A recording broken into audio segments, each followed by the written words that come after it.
Чаң басып жаткан дипломдор коомчулукка жарыяланып, интернет колдонуучулар студенттик кездеги тайпалаштарын издеп баштады. УКМКнын дипломдорду текшерүүсү жасалма документ менен кызматка келгендердин санаасын буза баштады. Кыргызстандагы эң коррупциялашкан мекеме катары саналган бажынын жаңы эле иштеп баштаган башчысы коррупцияга шектелип абакка киргизилди. Жемкорлуктан арылбаган таможня дагы кимдерди кылмышка түртөт. Таласта COVID-19 илдетин аныктоочу вирусологиялык лаборатория иштеп баштады. Өлкөдөгү эпидемиологиялык кырдаал бул жайдын ачылышына түрткү келди. Булар биз алдыда токтолуучу жуманын орчундуу темаларынын бири. Сиз жумалык маалымат аналитикалык программасын көрүп баштадыңыз. Аты жөнүм Руслан Калматов. Саламатсызбы?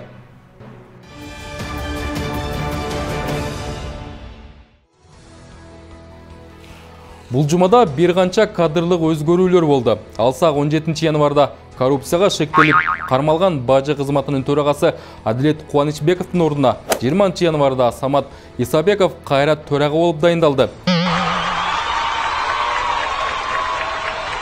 Каржы министрлигинин алдындагы бажы кызматын Исабеков буга чейин да жетектеп келген. Өткөн жылдын октябрында ал бул кызматын өз ыктыяры менен тапшырган болчу. Мындан сырткары бул жумада транспорт жана жолдор министрлигинин 2 орун басары да дайындалды. Экс-депутат Табалды Тилаев менен Марат Өскөнбаев министрдин орун басары болушту.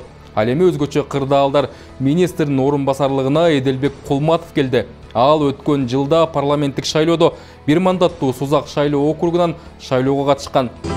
Вот это поворот!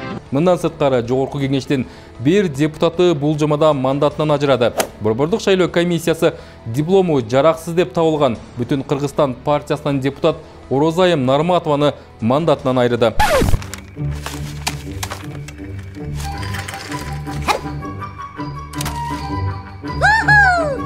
Саясатта жана башка тармактарда узап бара жаткан жумада эмне окуялар болду? Жума хроникасы токтолуп өтсүн. Дүйшөмбү 17 январ Ошто жаңы төрөлгөн 6 мыркайдан коронавирус аныкталды. Ысык-Көлдө 2 адамды бычактоого шектелип, уюшкан кылмыштуу топтун 2 мүчөсү кармалды. Бишкектин 1-май райондук соту мурдагы вице-премьер-министр Дүйшөнбек Зилалиевди үй камагына чыгарды. Шейшембе 18 январ Ош шаарында мушкердин жансыз денеси табылса, Алай районунда изделип жаткан 71 жаштагы жарандын сөөгү суудан табылды. Бажы кызматынын башчысы коррупция менен кармалды. Бишкек шаарында 16 мектеп жана 1 балабакча коронавируска байланыштуу жабылды. Анын 13-ü мамлекеттик, 3-ü менчик мектеп. Шаршембе 19 январ Кыргыз-Тажик чек-арасы тууралуу иш боюнча жогорку кеңештеги Бүтүн Кыргызстан фракциясынын лидери депутат Адахан Мадумаров менен Малайзиядагы элчи Азимбек Бекназаров беттештирилди. Кыргызстан комтөрдү өз алдынча иштете баштагандан тартып, өткөн жылы 621 миллион долларлык алтын сатылды. Кыргызстанда жаңы салык кодекси ишке кирди. Жарлыкка өлкө башчысы Садыр Жапаров кол койду. Бейшембе 20 январ Кара-Балта шаарында жанын кыюуга аракет жасаган 4 кыз ооруканага жаткырылды. Бишкек шаардык соту мурдагы депутат Бактыбек Калмаматовду үй камагына чыгарды. Бардык деңгээлдеги мамлекеттик кызматкерлердин жогорку билими тууралуу дипломдору жана жарандыгын текшерүүнү президент Садыр Жапаров УКМКга тапшырды. Жума 21 январ УКМК Азия Мол соода борборуна бомба коюлду делген маалымат келип түшкөн уюлдук телефондун ээсин тапты. Президент Садыр Жапаров Кыргызстандын жарандыгын берүү жана жарандыгынан чыгаруу тууралуу жарлыктарга кол койду. Министрлер кабинетинин төрагасы Акылбек Жапаров Талас облусуна жумушчу сапары менен барды. Жалал-Абад облусунун Каракөл шаардык ооруканасында иштеген эркек акушер-гинеколог коркутууга кабылды. Ишембе 22 январ Чаткалда көчкө басып калган 2 кишинин сөөгү кар астынан табылды. Москва шаарында кыргызстандык TikTok блогерге кол салган 3 кыргызстандык камалды.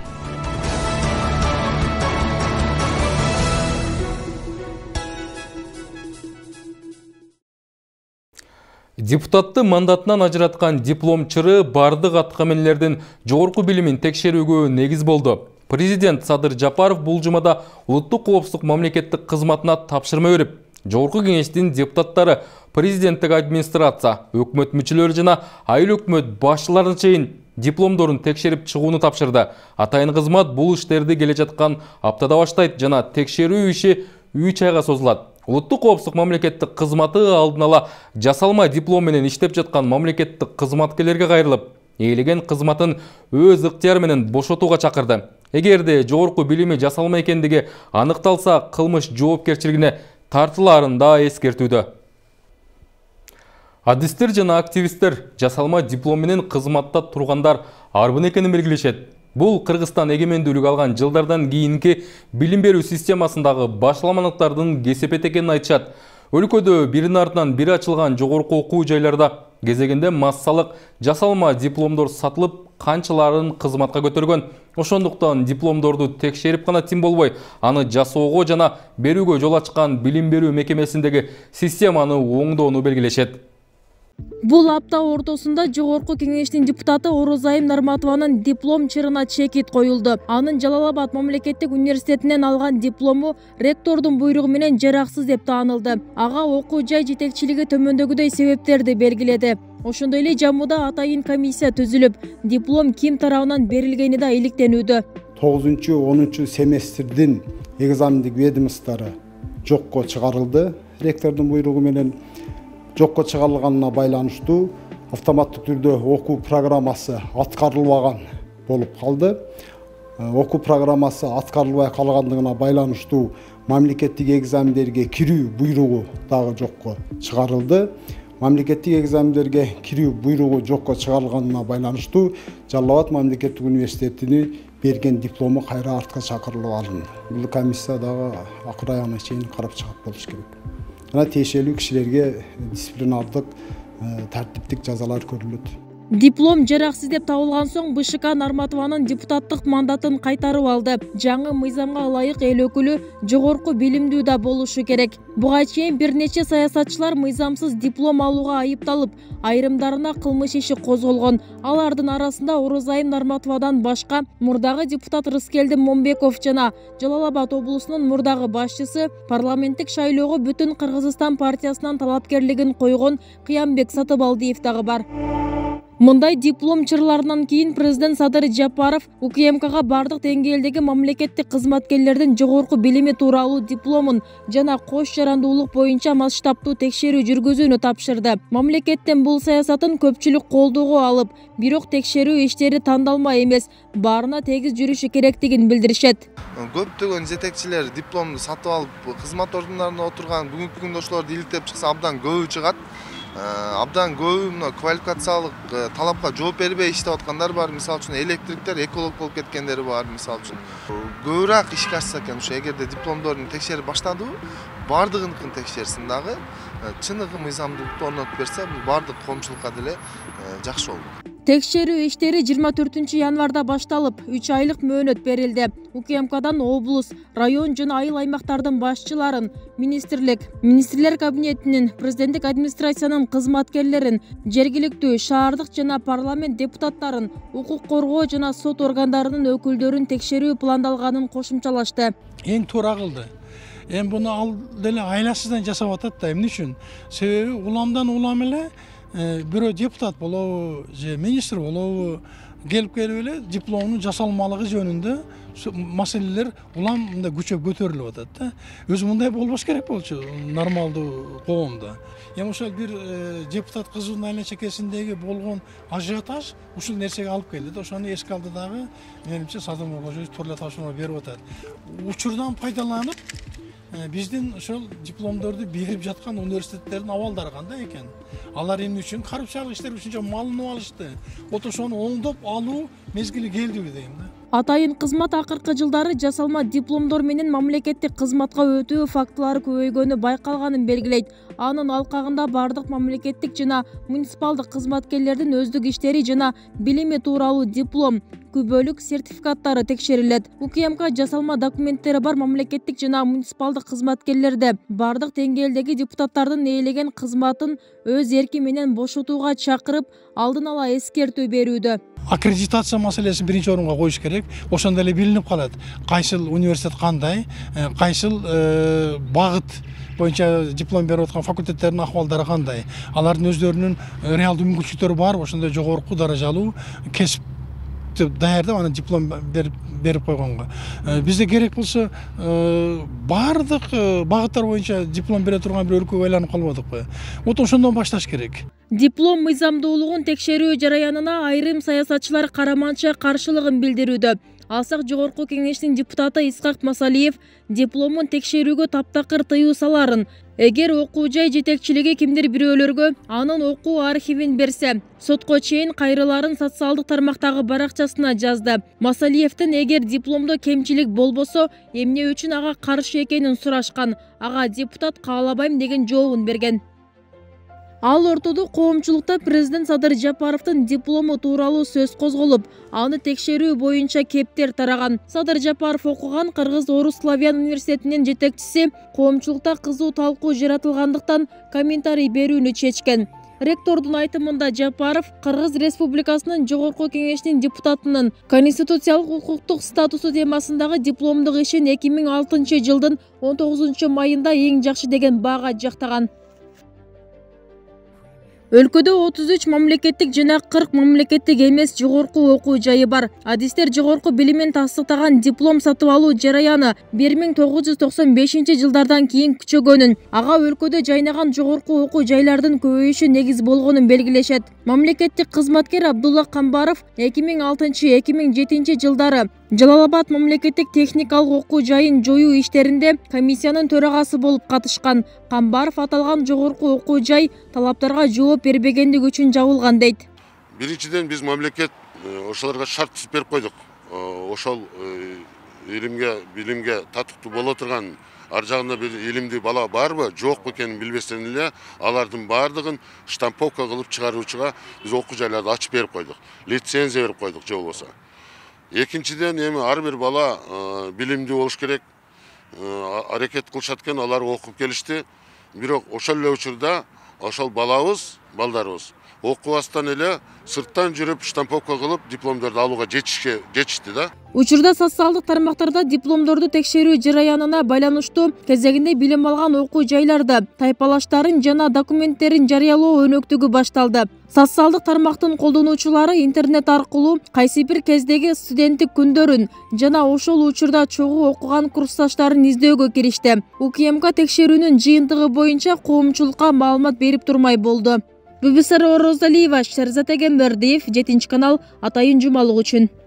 Паракорчулукка шектелип кармалган бажы кызматынын мурунку төрагасы Адилет Кубанычбеков 17 мартка чейин улуттук коопсуздук мамлекеттик кызматынын тергөө абагында кармалып турмай болду. Атайын кызмат экс жетекчини 17 январда кармап, ал товарларды импорттоого катышкан жеке компаниялардын кызыкчылыктарын коргогон деп айыпталууда. Коррупциялык схемаларды азайттык, бажы салыгын көбөйтөбүз деп жаткан жетекчинин өзү коррупцияга айыпталып кармалганы коомчулукта талкуу жаратты. 2020 жылдагы октябрь окуяларынан бери бажы кызматында 3 жетекчи алмашты. Алардын баары бажыдагы коррупцияны жоюу милдети менен келип, 4-5 ай гана иштеп кетишкен. Эми 4-үнчүсү жемкорлукка шектелип кармалып отурат.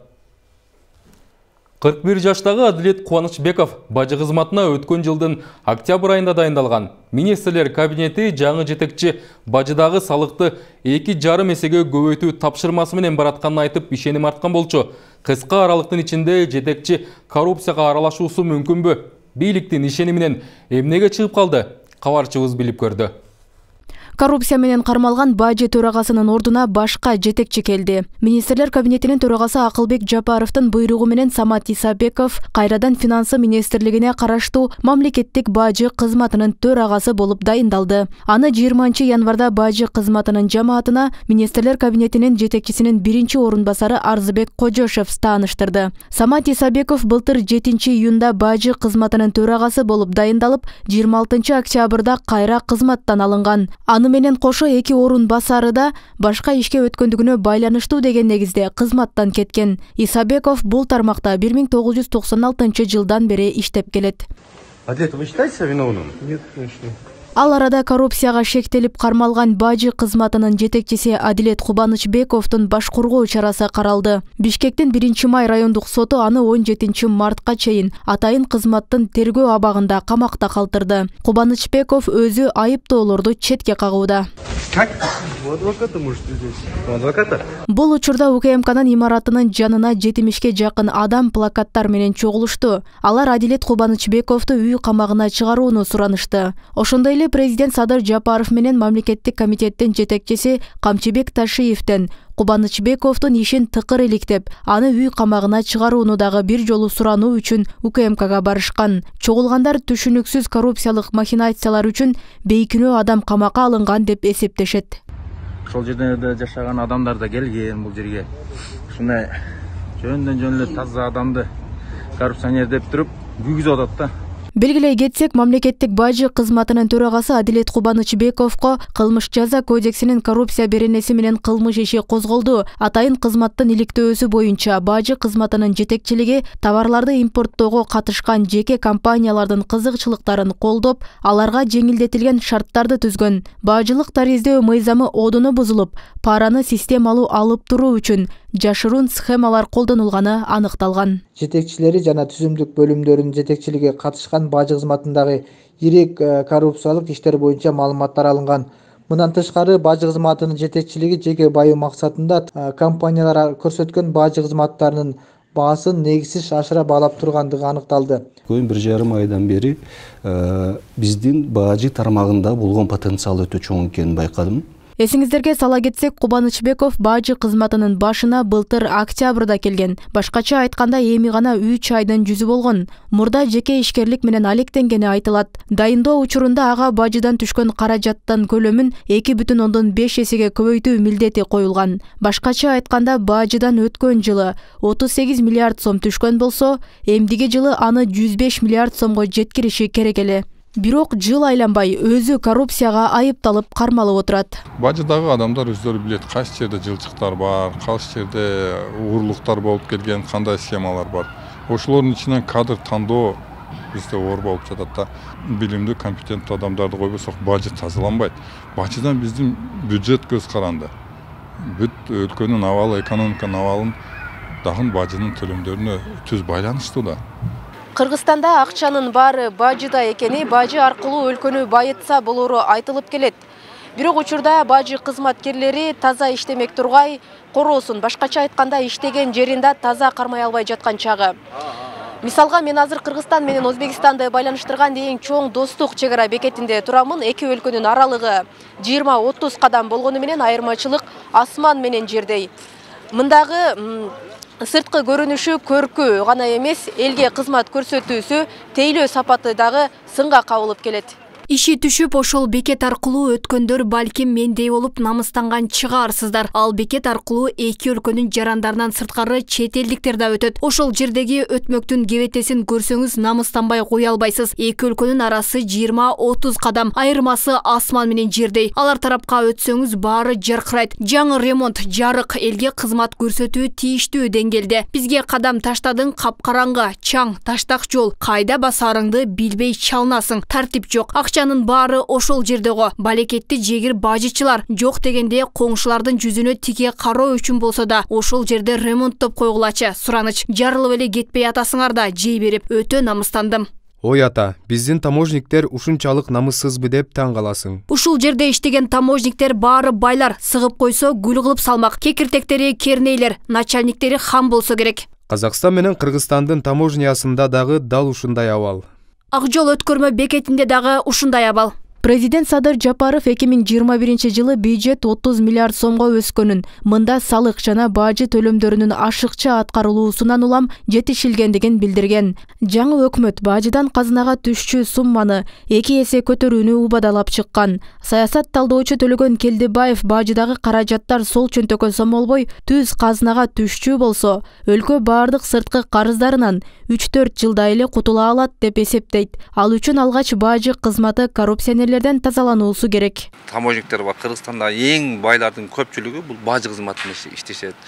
Алардын салган үйлөрү миллион доллардык үйлөрдү салып атат. Улар кайсы акчага салып атат. Ошондуктан мамлекет булар менен даёсуз күрөш жүргүзө турган болсо, мамлекеттин бюджетин көбөйткөнгө, Акылбек Жапаров айткан миллиарддаган сомдорду ушу бажы тармагынан түшүргөнгө толук мүмкүнчүлүк бар. Улуттук коопсуздук боюнча мамлекеттик комитет 2020-жылы 29-декабрда мамлекеттик бажы кызматынын түштүк батыш бажысынын бажы тариздештирүү тобунун башкы инспекторун $1000 пара алып жаткан жеринен кармаган. Ал дагы Кыргызстандын аймагы аркылуу жүк ташуучу транспорттук каражаттарын транзиттик жол менен өткөрүш үчүн жеке ишкерден акча талап кылган. Кармалган кызматкер ошол кездеги Жогорку Кеңештин депутаты Сагындык Келдебаевдин бир тууганы. Ал эми 2021-жылы УКМК түштүк батыш бажысынын жетекчиси Нурбек Айтмаматовду мыйзамсыз баюу беренеси менен камакка алган. Нурбек Айтмаматов товар ташуудагы коррупциялык схема түзгөн. Кадрлардын көпчүлүгүн тазалаш керек, ротация кылыш керек.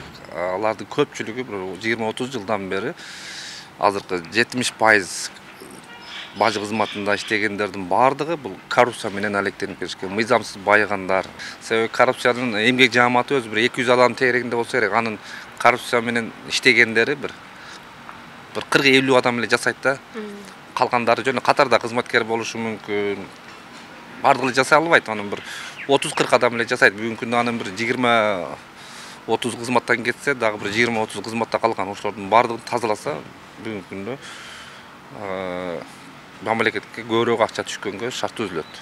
Былтыркы жылы УКМК коомчулукта Райым Миллион аты менен таанымал Матраимовдун ишин тергеп, бир топ кымырылган каражаттарды казынага кайтарган. Атайын кызмат Матраимов 2016-жылы бажыда коррупциялык схема түзгөндүгүн, анын ичинде 40 бажычы аралашкандыгын жарыялаган. Жыл соңунда Камчыбек Ташиев 40 бажычынын 15 чактысын күнөөлөрү такталганына карап, 5 миллиондон 50 миллион сомго чейин акча төлөп чыгышканын билдирген. Роза Акматжан кызы, Мирзат Нуманов, 7 канал, жумалык үчүн. Кыргызстанда кайрадан коронавирустун жайылышы күч алды. Жарандарды эмдөө жакшы жүргөнү менен көпчүлүк жерлерде санитардык эрежелер сакталбай жатат. Маска тагынуу, антисептик колдонуу деген ыкмаларды жашоочулар кайрадан унутуп, жай турмушка кайта башташкан.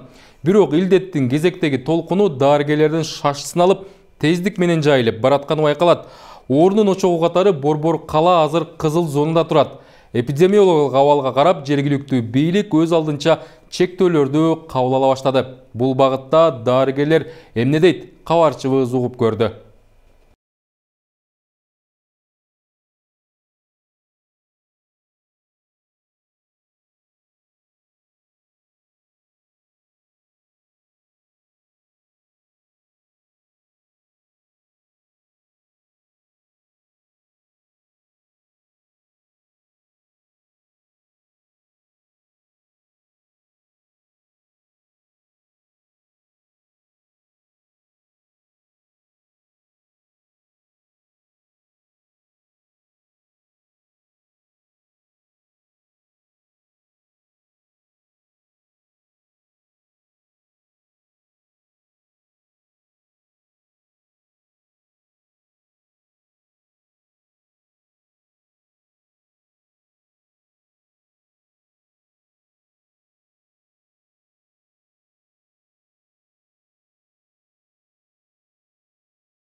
Кыргызстандын нефтетрейдерлер ассоциациясы bir айдын ичинде бензин 4, дизель 6 сомго кымбаттай турганын маалымдады. Анткени Казакстанда ички суроо талап өскөнүнө байланыштуу коңшу өлкө мунайзат экспорттоого тыюу салды. Буга байланыштуу Кыргызстанда бензиндин баасы дагы кымбаттаары күтүлөт. Ошондой эле нефтетрейдерлер күйүүчү майдын баасы дүйнө жүзүндө дагы тынымсыз өсүп жатканын белгилешти.